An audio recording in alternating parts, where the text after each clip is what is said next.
لما أكون مشتهية المسخن بس مستعجلة بعمل هيدي الوصفة. تعالوا نعملها سوا. بالبداية رح أقطع بصل، رح أقطعه على شكل جوانح،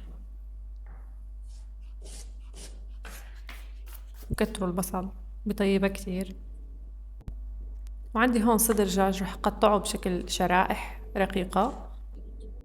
هلا أكيد لا غنى عن المسخن على الطريقة الأصلية، ولكن لما بنكون مشتهينه مو غلط نعملها. على مقلاية رح نزل الكثير من زيت الزيتون، يعني هو زيت الزيتون هو اللي بطيبها. رح نزل عليه الدجاج بس لحد ما يبلشوا يستووا.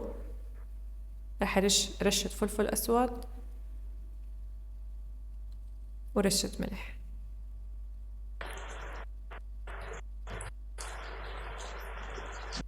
بس تغير لونهم رح أنزل عليهم البصل والكثير من السماق.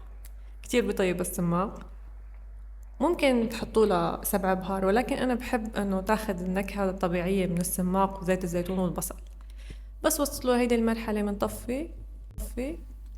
أنا هون حبيت أقدمهم بشكل شوي جديد. عندي هون خبز التورتيا، ممكن تستخدموا خبز الصاج بداله. حطيته على الزبدية ورح أثبته بورق السلوفان، ورح أضغط كتير منيح بحيث إنه يثبت. مجرد ما ثبتت بشيل الزبدية ورح أخلص كل الكمية ورح أدخلهم على الفرن.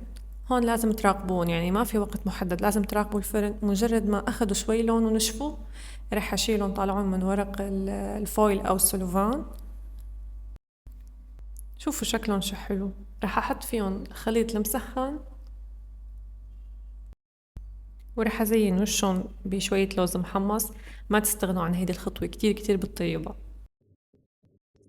شوفوا شكلهم شو بيطلع حلو. كتير كتير كتير طيبين، جربوها عن جد وحاولوا تستخدموا التورتيا، عن جد كتير بيطلع طيب لما بيتشرب زيت الزيتون. وبألف صحة وهنا.